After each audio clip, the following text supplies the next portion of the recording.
Is the economy rigged? That's the question author, friend of the show, and ex-trader Gary Stevenson was brought on to debate on the Diary of a CEO podcast. And here's a little taste of what went down. I think the reality is, for kids from poor backgrounds, it is almost impossible to realistically get even financial security, never mind wealth. But why do you think you could do it, I could do it, he could do it, but you don't think other people could do it? I won every maths competition I've ever been in. You know what I mean? Since I was a little kid, I was one of the top students at LSE, and I still had to win my job by cheating in the card game. You know, that's the world that we live in. I don't think that's a very replicable strategy. So that was Gary, along with some guy called Daniel Priestley, whose job it seems to be to represent the delusions of a free market economy. Now, the point that Gary is making there will resonate with anyone who lives in the real world. And look, what Gary's saying is, I don't come from money. I didn't have the connections that could get me into a good job. So it didn't matter that I came top of my class. It was actually just luck and cheating in a card game, being in the right place at the right time that gave me a look into a world that was completely out of my grasp. And we all know that. We all know that the hardest workers in this country don't make the most money. You can ask anyone who is a school teacher, a nurse, or a working mum. Like, we don't live in a world, in a country where hard work alone can get you financial stability. In fact, financial stability has actually become a luxury. Being able to have the basics, stable, good housing, keeping up with your heating bills, your grocery bills, your childcare bills, maybe once in a while having a little holiday, that has gone from being a standard expectation for anyone living in a country as wealthy as the UK to the reserve of an increasingly small number of people. And interestingly, Daniel, the guy that Gary Stevenson is up against in this debate, does actually acknowledge that. Have a look at this. There's a book Charles Dickens wrote called The Tale of Two Cities. And the opening line of the book is, it was the best of times, it was the worst of times. And I think we've actually gotten to that point here where some people in the UK, it's the best of times. If you, like in your situation, you're booming, you're a globally successful business. I've got a globally successful business. And then there are a lot of people who completely cannot relate to this. Energy prices are now the most expensive in the Western world. House prices are completely unaffordable. It used to take 3 years to save for a deposit. It's now 20 years theoretically 20 years if you can save for a deposit.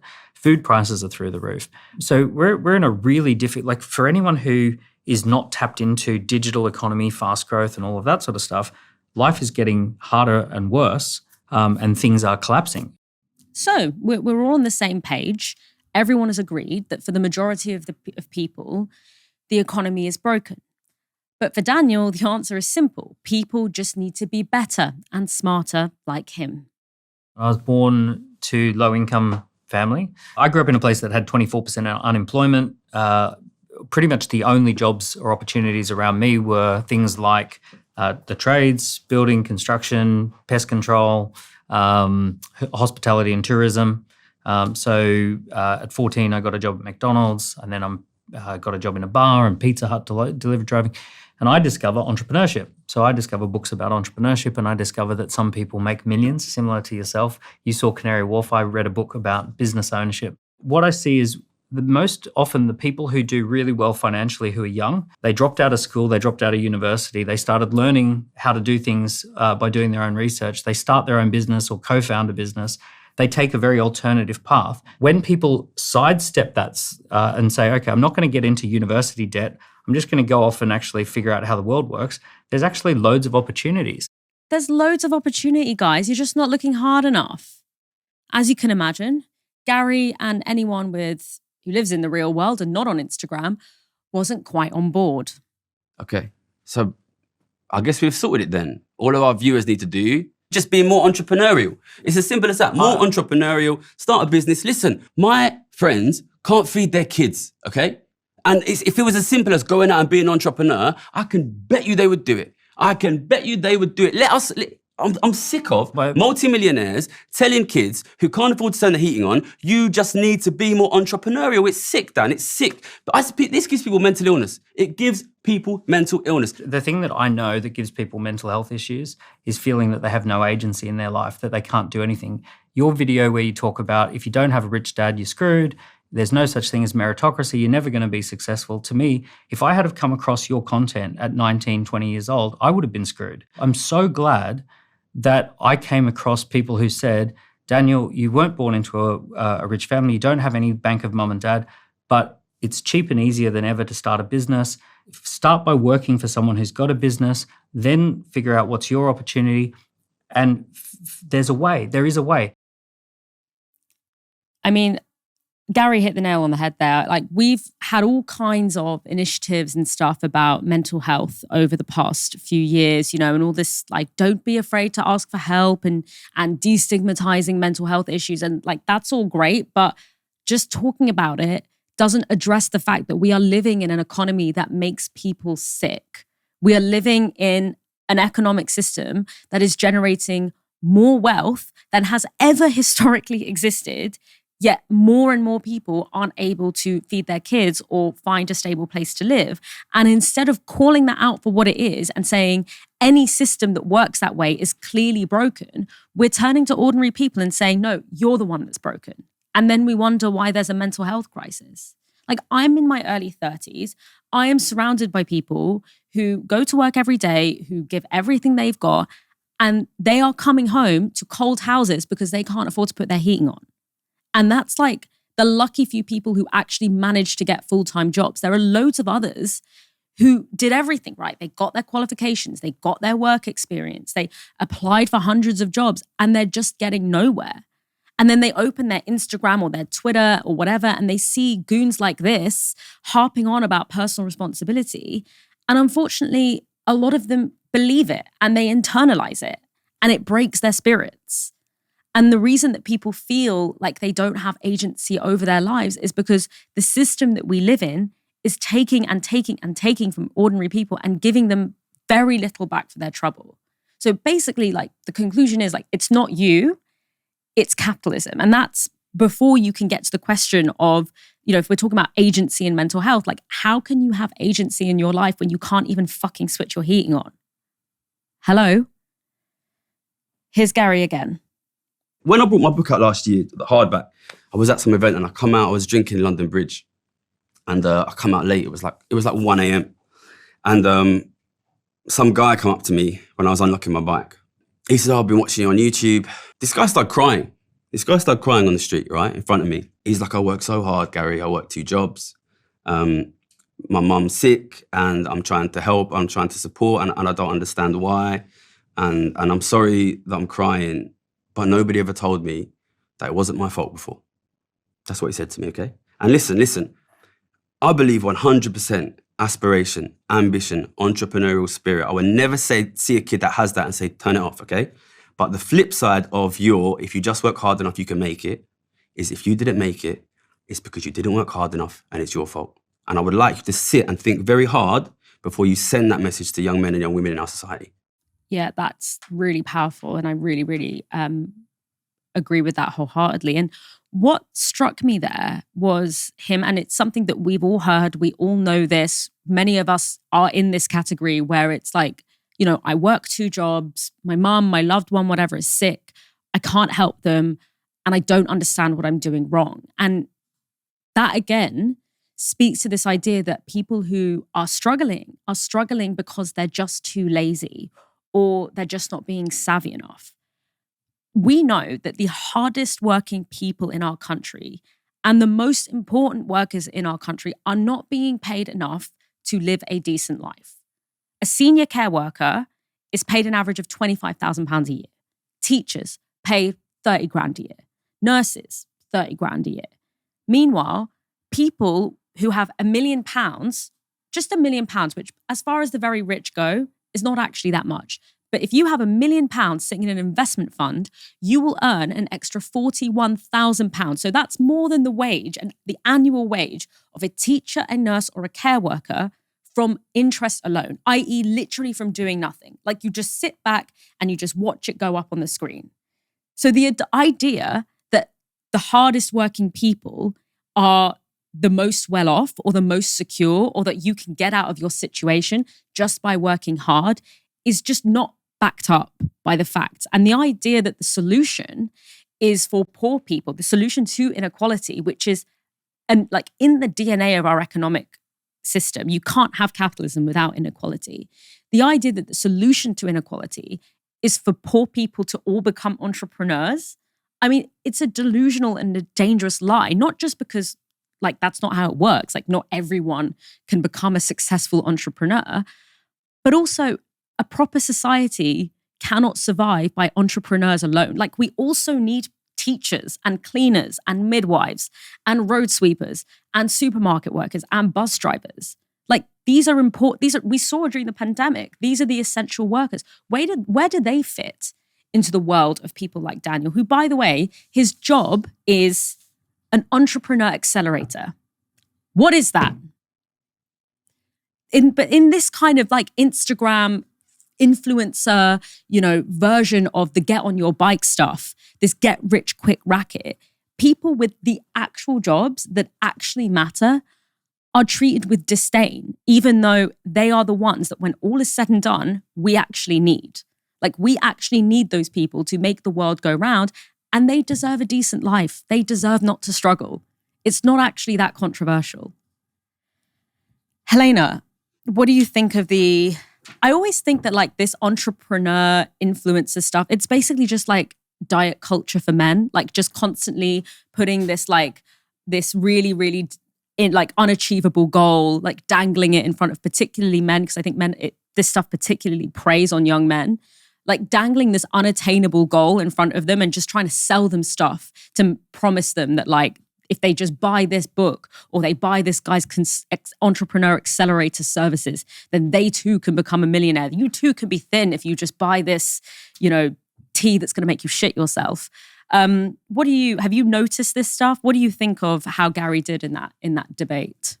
Yeah, I've noticed this for quite a while. I've been talking about the toxic culture, like this hustle culture that we've seen. I've been talking about it for the last couple of years now. I had a really great chat with the independent councillor Sean Halsall from Southport about this stuff and the way that it affects young men and how they are getting completely removed from the economic system that we've created in the service economy. There's been nothing there for them without an industrial strategy to be able to provide them with a way of giving the families that they belong to a better life, and so they fall into this trap that's been created, this gap in the market that's been weaponized by these people who have survivorship bias. Let's be real. People like Daniel have survivorship bias. They go, it worked for me, therefore it can work for everybody else, despite the fact that loads of luck can be input into this. Every single person who's gotten rich, every single person who's been successful is got there as a proportion of which has just been dumb luck. I have a job that I love. I get to do political commentary for a living, and there was luck. The LBC picked my call out, and I went viral one time for asking a question to Rachel Reeves. That's not going to happen to everybody. People say, but you worked really hard for where you are, Helena. I've worked hard just like everyone else has worked hard. I just had a little bit of luck. And also for every single entrepreneur that exists, for every single wealthy person that exists, there is a public realm that has serviced them to do that requires collective maintenance. And this is the problem. This is the societal toxin of cultural neoliberalism that has been part and parcel of our society for the last 45 years, which is what Gary has so expertly managed to break down in such an accessible way in that clip you just saw there, in which the only metric that we judge people on success is how much money they earn. And if you don't earn that money, that means that you are not a success and you are a failure. And the idea that might not be completely ruinous to people's mental health really is for the birds. And Gary is right to point that out. All this discussion we're having currently in the media around welfare cuts and the explosion in mental health problems, everyone keeps talking about the phones, or they talk about lazy Zoomers, or they talk about like this kind of societal contagion of mental health problems through it being popular on social media. That's all total bunk. It's all a bunch of nonsense. Jonathan Haidt can go and shove it as far as I'm concerned. There is a material basis for it. It's why it's happened across society, across demographics, across different regions of the country all at the same time, is because the material basis for these problems is through the economic system that we've created, where it is just winners and losers, And that's what we have to think about, rather than this aspiration culture where it's only deemed to be successful if you rise out of your class. Even the Labour Party now, they talk about, want to let people aspire to be something new, to be something different, rather than talking about, well, whereas that's fine, there's no problem in having that being one of your values. But if you only focus on that, you only focus on individual aspiration and wanting to rise out of your class rather than rising with your class, making the rising tide lift all of the boats, then all you're doing is continuing to separate people into successes and failures through financial mediators alone. And that's the problem. Cultural neoliberalism can only think of itself in terms of individual agency. That's what Daniel was talking about in that clip when he said, well, you're trying to tell people they don't have agency. Well, we're trying to say to people is that individual agency is not the only kind of agency that you have in this society. You can still have collective agency. If you're working a job that you don't like and you are struggling to put food on the plates, there is a way of being able to make your situation better through collective action as well as individual action. You want to get a better job, that's fine. Not everyone can be a management consultant. We do have to have all of those jobs that you mentioned before. And what these people need is collective agency to ensure that the key workers, the essential workers that keep our society running every single day, have the access to a good life, who can have a holiday once a year, who can run a car, who can be able to get onto the housing ladder so they can get out of the trap of continual rentals. And that collective agency is through collective bargaining. It's through joining a trade union, which we're seeing the lowest numbers of men involved in trade unions in this country for decades and decades and decades. Like, trade union membership is dropping so precipitously amongst men, even though it's rising amongst women. And that's causing the overall numbers to be the lowest of all time in this country in terms of trade union membership. That's a collective way that you have agency of making your life better without competing in the rat race to be the next big thing in terms of being an entrepreneur in the hustle culture mindset. There's also collective agency through political participation. Neoliberalism is a way of trying to get people to disengage from collective action in politics because it's seen to be the preserve of only the elite because they've captured politics. No. If there is a populist, collectivist left-wing movement for people to be able to engage with, that's where having collective agency to actually change society. Daniel says, oh, well, society is rigged so that you don't have any personal agency. Well, no, we can change society. Society isn't fixed. History isn't dead. Fukuyama, you're also going to come in my crosshairs because you were also wrong. There is no end of history. We can create a better system that does incentivize a way of us coming together and building a better planet, a better society, and a better economy for everyone, for the many and not the few. And that involves us coming together and fighting together. As Gary Stevenson put in his excellent video about Elon Musk and what he wants to have, is that if we're all fighting amongst each other, we're not fighting him. We're not fighting the oligarchs. We're not fighting against the capture of wealth at the top of society, right? And if we forget that, then all we'll have to do is scrap amongst ourselves forever, and eventually we will all lose. But if we come together, the many against the few, then we win. And that's the politics that we need moving forward. Absolutely. And I think the point you make about luck there is really important as well, Helena. There was actually a study that UCL did where they tracked 200 young people from the ages of, I think it was like 11 to 25 or something. So it was over a really long period of time. And they were working class kids, and they tracked the extent to which luck, which they defined as any incident that had consequence, whether positive or negative, that was outside, that was like, could be classified as outside that person's control. And they found that luck, more than anything else, impacted the social mobility and where those kids ended up. And people don't like to say it. I feel the exact same as you, Helena. I'm doing a job I really like, and I'm able to make a living from it.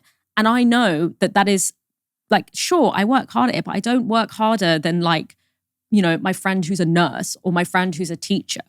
And yet they are working in much more difficult conditions and with much less support than I am. And I don't find it hard to admit that at all.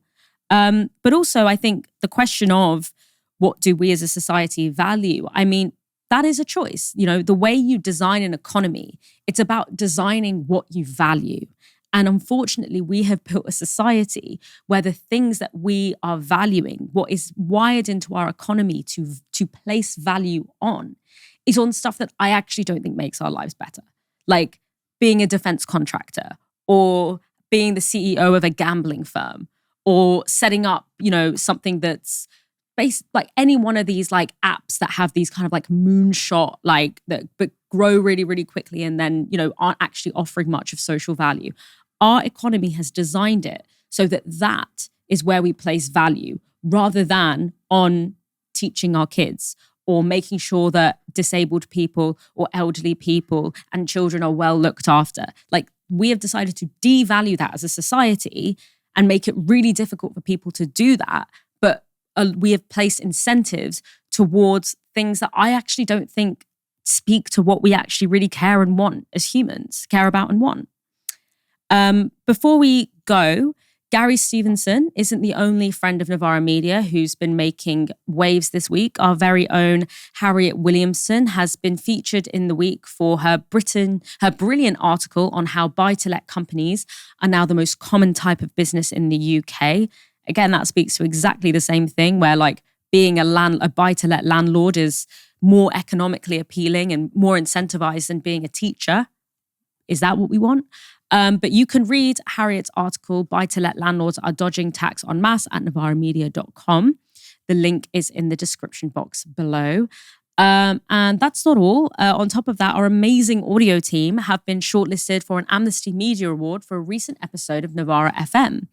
Called This Is How the British State is Trying to Crush the Palestine Movement, Richard Hames and Simon Childs examine the authoritarian turn inside the British state that's driving a crackdown on Palestinian solidarity. You can listen to that episode on Spotify, Apple Podcasts, or wherever you get your sounds. And of course, you can find it on our website too. That link is also in the description. And I just want to say something else about this flush of success. Our work is always really good. I'm always really proud of it. But in a context where the centre is failing and finding itself completely discredited, we are breaking through in new and exciting ways and to bigger audiences. That is in large part down to those of you who support us. Thank you so much. And for those of you who haven't yet signed up, please support our work so that we can truly take on corporate media power in this country. It's only by changing the media that we have any chance of changing our toxic politics. So go to novaramedia.com/support and help us do it by giving us an hour's wage or whatever you can afford each month.